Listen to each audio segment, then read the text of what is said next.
Good evening, everyone. Thank you for joining me tonight for this episode of Empire Builder, Monopoly Anyone.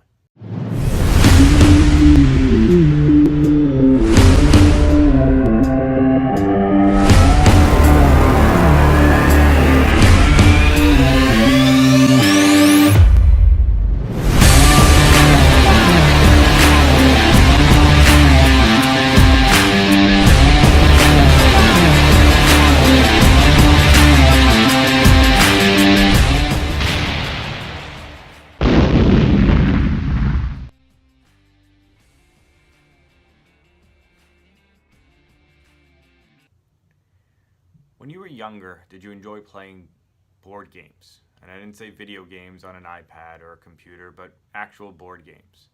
I'm sure you did. It was something we spent hours on.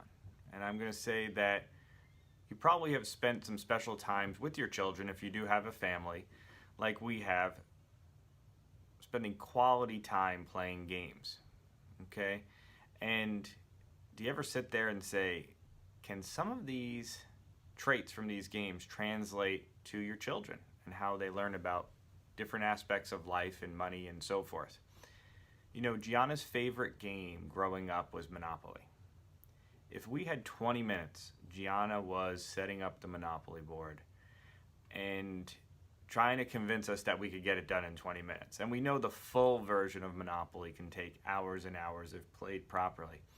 But it was something she really, really enjoyed, and it's probably had to do something with, I enjoyed it and Terry did, and we did a lot of real estate investing when she was younger. So I want you to, reflect on that a little bit, and I'm going to tell you it definitely does translate in their thought processes, and now that she's going to be turning 13, some of her questions and the way she looks at things with real estate is really intriguing, and it does make a difference when they are a lot younger in what you do and how you spend that quality time, and it's so important. So I wanted to thank everyone for their shares, emails, and texts, the messages, even the written mail has been great. I really appreciate it with you guys sending suggestions to things for our videos and our articles. So please keep them coming, and please share this out. So tonight basically is Monopoly, kind of substituting in for Real Estate 101.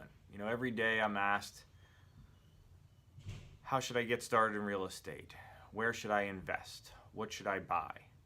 And if you look at the game of Monopoly, you really can make a relationship to the real estate aspect of it. There's a lot of other traits to real estate. There's actually been a book written about Monopoly and its benefits. But I'm going to talk to you guys tonight about where I see it fits in with real estate. And the goal of real estate is to build wealth. And Monopoly, to win at Monopoly, you need to build wealth through passive income. So you're going to buy properties or utilities, depending on that, and you want to generate passive wealth, or what I like to call, and a lot of people call, mailbox money.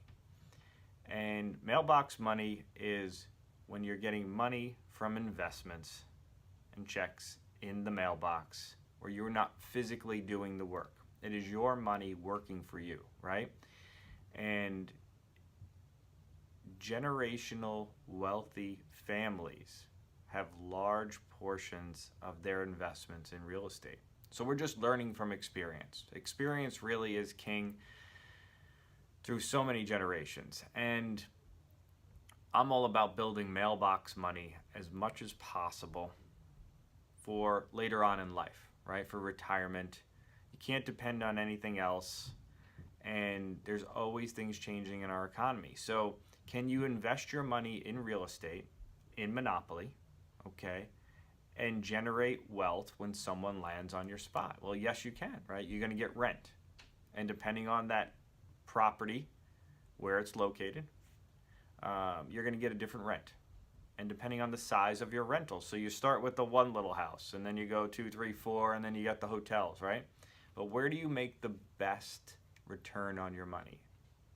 It's on those bigger hotels. So I would say figure out your goal in your real estate investing. Is it for cash flow or is it for long-term appreciation?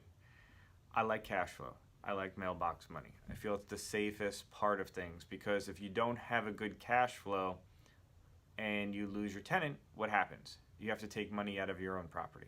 That is out of your own pocket, and that's not what we're looking for, right?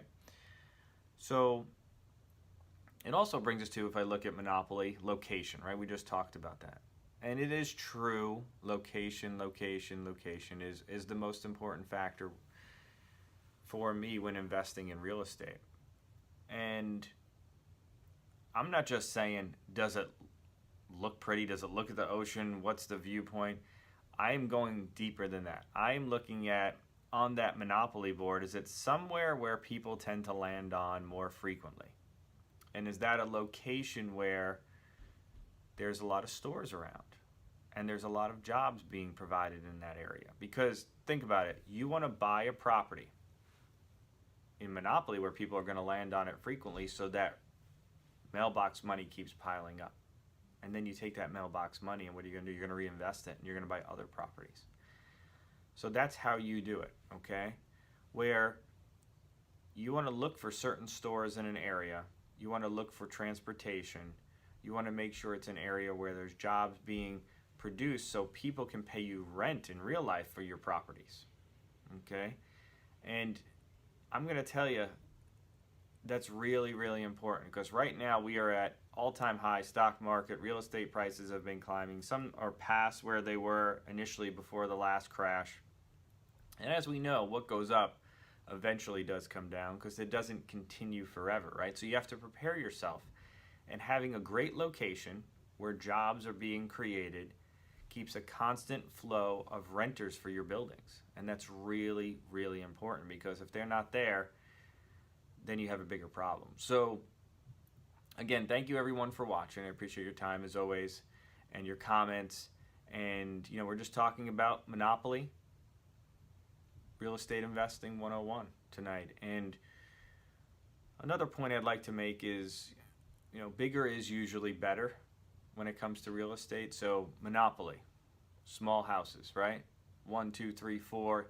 The return on those bigger ones, the hotels or the mansions, depending on how you were brought up.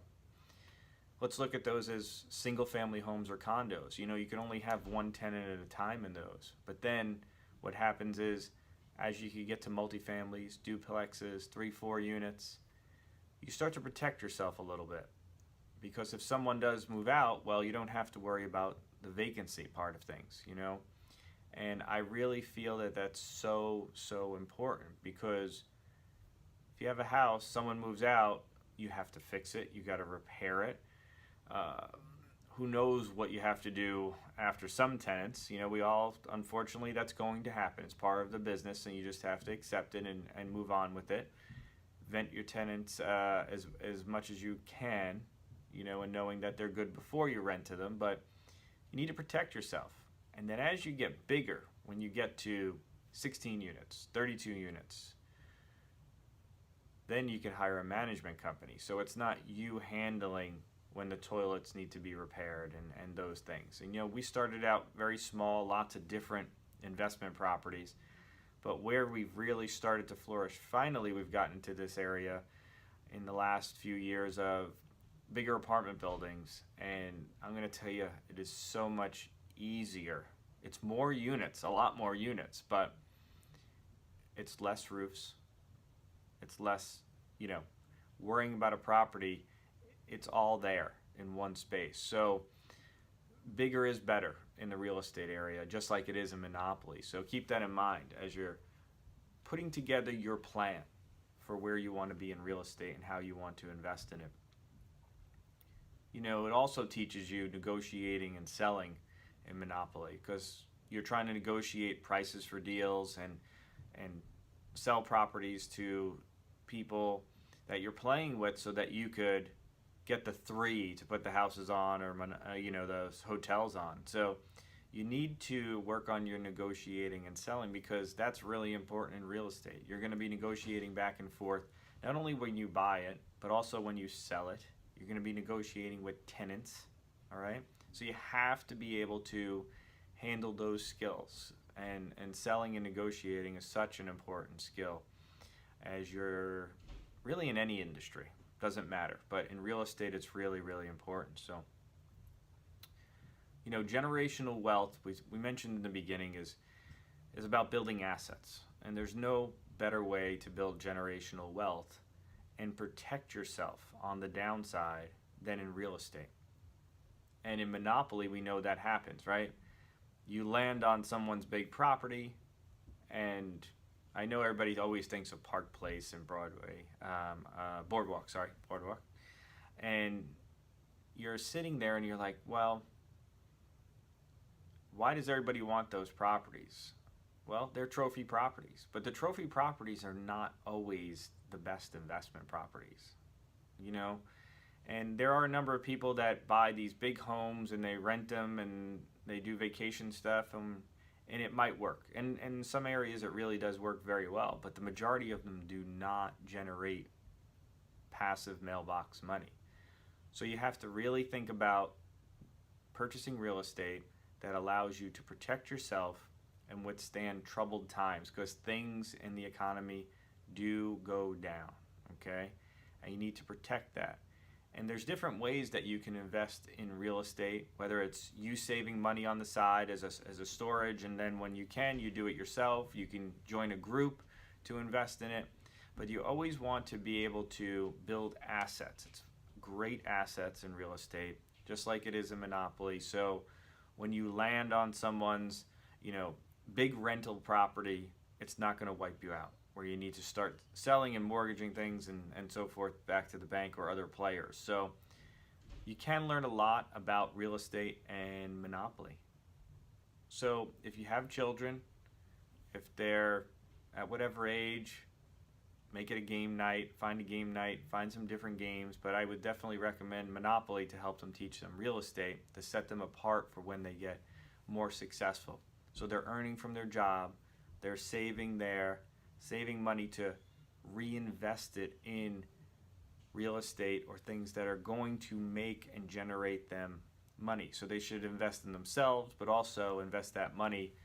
Let your money make you money. And that's what it's really about. So let's teach our children that. And I hope everyone's having a great one. Again, thank you for your shares. Please share this out. Messages, get in touch with us or our team if you have any questions. Go build your empire. I want you to have a great week. Take care.